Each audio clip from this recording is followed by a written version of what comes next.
হযরত শেখ ফরিদ রহমতুল্লাহ আলাইহি অনেক আরো 500 বছর আগে এখানে মানে ইবাদত করতো ও সাধনা করতো আর কি। উনি ওই সাধনা করতে করতে ওখানে চোখের পানি যেতে যেতে একটা কূপ হয়ে গেছে। এই কূপ থেকে দীর্ঘদিন থেকে মানে এই মহিলারা বিভিন্ন মানুষ নিয়ত করে এখান থেকে পানি নিয়ে খায়, মাথার দেয়, চোখে দেয়, চোখ বিশেষ করে চোখের রোগের জন্য এই মাথায় এবং মুখে গায়ে ডলে দেওয়া হয়। যেহেতু রোজা আমি এখন পানি পান করছি না, তবে পানি পানের একটি ফজিলত রয়েছে।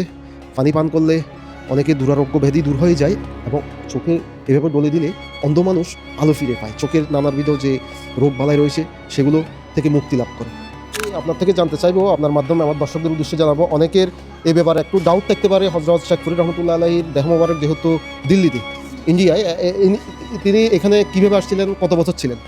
এখানে মনে করেন এটা তো কীভাবে আসছে, এটা তো অনেক আগের কথা, এই থেকে আরো 500 বছর আগের কথা। উনি এখানে হয়তো আল্লাহর ওলিরা তো বিভিন্ন ইসলাম ধর্ম প্রচারের জন্য বিভিন্ন দেশে গেছে, বিভিন্ন জায়গায় গেছে। যেমন এই সিলেটে শাহজালাল রহমতুল্লাহ আছে, শাহফরান রহমতুল্লাহ আছে, এরকম আর শেখ ফরিদ রহমতুল্লাহ এখানে আসছে, এখানে এসে ইসলাম প্রচার করছে। চট্টগ্রাম, এটা তো বারোলিয়ার জায়গা। এখানে এসে উনি আল্লাহর ওলি, উনি ইসলাম প্রচার করছে, এখানে আসনা করছে, এখানে মানে এই আল্লাহর ইবাদত করতো আর। মহান স্রষ্টার নৈকট্য লাভের আশায় দু চোখের পানি ফেলতে ফেলতে গর্তের সৃষ্টি হয়ে গেছে, কূপের সৃষ্টি হয়ে গেছে।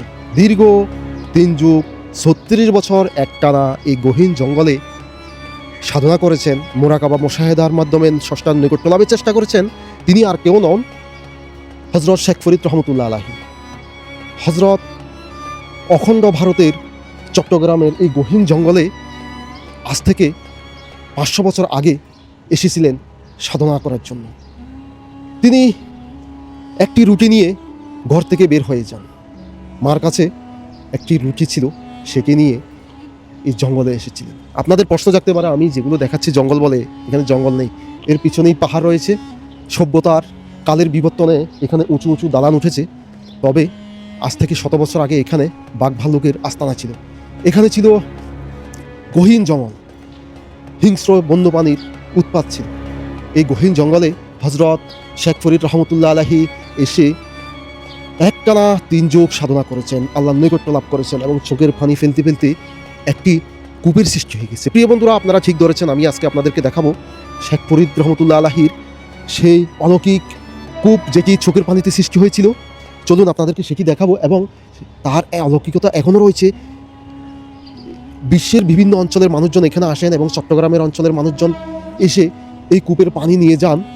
এবং এখানে আমরা আরেকটি বিষয় জানতে পেরেছি, এই কূপের পানি কোনো মানুষ যদি চোখে দিয়ে দেয়, সে তার চোখ দৃষ্টি ফিরে পায়, তার চোখে আলো ফিরে পায়, তার চোখ সুস্থ হয়ে যায়, এমনকি আমরা খাদেম এবং দর্শনার্থী থেকে জানতে পেরেছি। এবং এই অলৌকিক কূপের পানি কেউ নিয়ে গিয়ে পান করলে তার দুরারোগ্য ব্যাধি এবং নানাবিধ সমস্যা দূর হয়ে যায়। আমরা সেই কূপটি দেখাবো। এ হচ্ছে সেই কূপ। এখানে যখন 100 বছর আগে এখানে গহীন জঙ্গল ছিল, এখানে দেখেন সমতল থেকে এটি অনেক নিচু, মিনিমাম এখানে 50 ফুট গভীর হবে এটি। যখন গহীন জঙ্গল ছিল, তিনি একটানা এক জায়গায় 3 যুগ বসে সাধনা করতে করতে চোখের পানি যেখানে পড়েছেন, ওইখানে গর্তে এবং কূপের সৃষ্টি হয়ে গেছেন। সেই কূপ থেকে বুদবুদ করে পানির উৎপত্তি ঘটেছে। সেই পানি তিনি পান করেছেন, আশেপাশের মানুষ নিয়ে গেছে, পশু পাখি বন্য প্রাণীরা খেয়েছে। আমরা আরও অলৌকিকতা, আরও যে অদৃশ্য এই কূপের ক্ষমতা রয়েছে, সেগুলো খাদেম এবং দর্শনার্থী থেকে জানার চেষ্টা করব। চলুন আপনারা আমার সাথে। সভ্যতার বিবর্তনে কালে কালে যুগে যুগে এখানে ইট পাথরের টাইলসের যে আপনারা দালান দেখছেন, কূপটিকে ঘিরে রাখা হয়েছে। এই দালান একসময় ছিল না। এগুলো মানুষের যখন সংখ্যা বেড়ে গেছে, ভক্তবৃন্দের আনাগোনা বেড়ে গেছে, এই কূপ এবং স্মৃতি সংরক্ষণের জন্য এখানে এই দালান দিয়ে ঘিরে রাখা হয়েছে। এবং আপনারা আরেকটি বিষয় জেনে খুবই অবাক হবেন, মোটর সিস্টেম করে কূপ থেকে পানি এখানে এই ট্যাবের মাধ্যমে মানুষ পানি নিয়ে যায়। এই যে পানি পড়ছে, এই পানিগুলো সরাসরি কূপ থেকে উঠে আসে। যেহেতু কূপে সবাই নামা সম্ভব না, তাই এখানে কর্তৃপক্ষ পানির ব্যবস্থা করে রেখেছেন। এই পানি নিয়ে গিয়ে সবাই, আমি যদি একটু দেখাই, এভাবে এই মাথায় এবং মুখে গায়ে ডলে দেওয়া হয়। যেহেতু রোজা আমি এখন পানি পান করছি না, তবে পানি পানের একটি ফজিলত রয়েছে।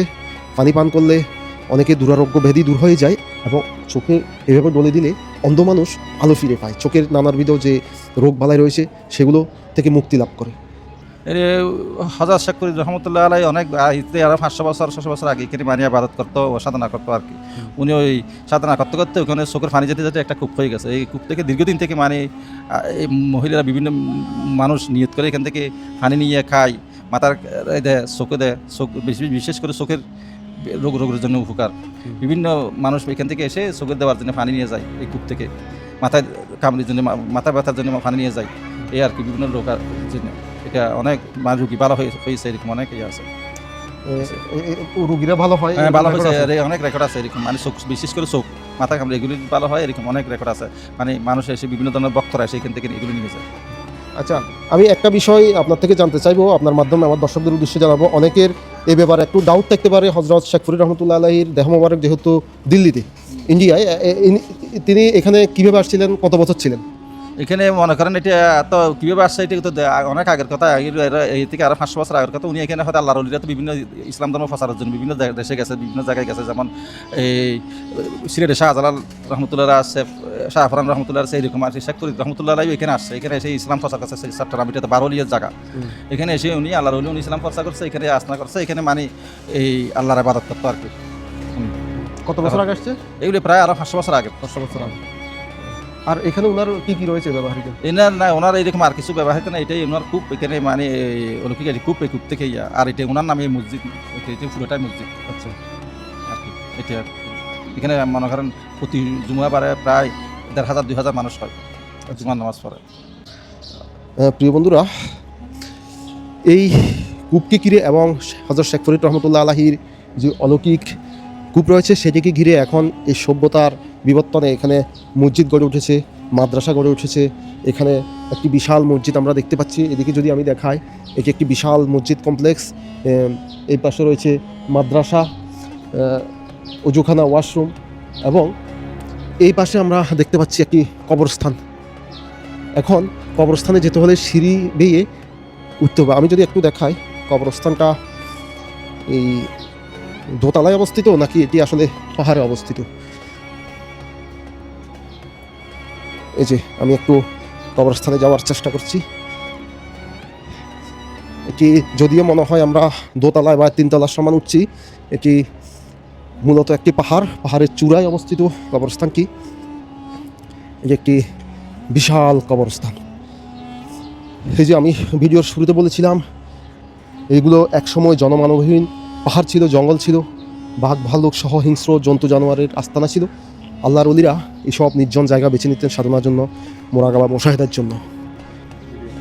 প্রিয় বন্ধুরা, আপনাদের ভাই আরিফ হযরত শেখ ফরিদ রহমতুল্লাহ আলাইহির সাধনার স্থান, যেখানে তিনি 3 যুগ 36 বছর এই জায়গায় সাধনা করেছেন এবং এখানে সাধনার চলাকালীন ষষ্ঠান নৈকট্য লাভের যে আকাঙ্ক্ষা থেকে ওনার 2 চোখের পানি ঝরতে ঝরতে এখানে এই কূপের সৃষ্টি হয়েছে।